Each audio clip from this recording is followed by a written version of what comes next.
Can you show a back carry in this particular med diet because a friend wants to see it? Yes, absolutely. So you're going to start off pretty much the exact same way, where you're going to have your carrier apron style here, and then you're going to do your double knot, right, where you just kind of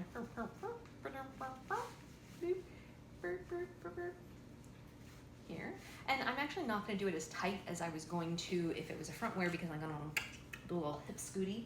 And then you're going to pick up your baby. I'm using the doll right now because my baby is napping in the other room. And so, you know, you are going to start pretty much the same way if you do a hip scoot. There are other ways to get the baby into this, but I'm going to show you this one because if you're starting with back wearing for the first time, this is, I think, maybe the most comfortable way to get into it, you know?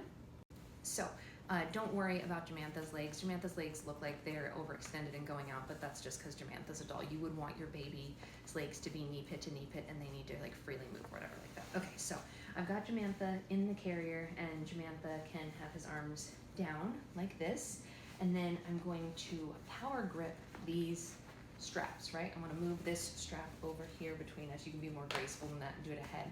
But Jamantha's head is supported by the back of the panel, and I'm holding the power grip kind of by Jamantha's sternum, you know, and I am going to now swim my arm over Jamantha as I scooch him around. So that's why I didn't tie it quite as tight this time, because I want to be able to scooch and swim my arm over like this, right? And so now you can kind of go down on the straps and then move the baby onto your back, holding the tension, and you can kind of do one of those, right? And how you feel comfortable doing that is going to be dependent on you and how much time you've spent back wearing. So then once you have it like that, you can do all of your adjustments, right? Like you can lift your baby up, you can put the straps between your legs so that you can then tighten this here. So now I'm going to untighten the knot that I did and make it tighter, because now I want it to be there. And as you can see, remember yesterday when I showed with my baby, I had to do it in the center because just Jamantha's smaller, so I have more wiggle room with where I can put it. I don't want to have the knot just on my belly. That's a personal preference, but you can have it over here. It's just like when you bend and whatever, I don't know, off to the side's kind of nice. So then you've got these straps. You want it to be nice and firm and tight, and Jamantha's a little short for this, but you want it to be, you know, the same height on the baby, right?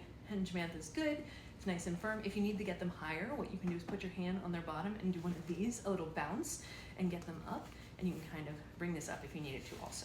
So then you can do this one of two ways. If you're comfortable crossing the straps at the same time, you can do that. But if you're not comfortable doing that, you can put one between your leg and adjust one around.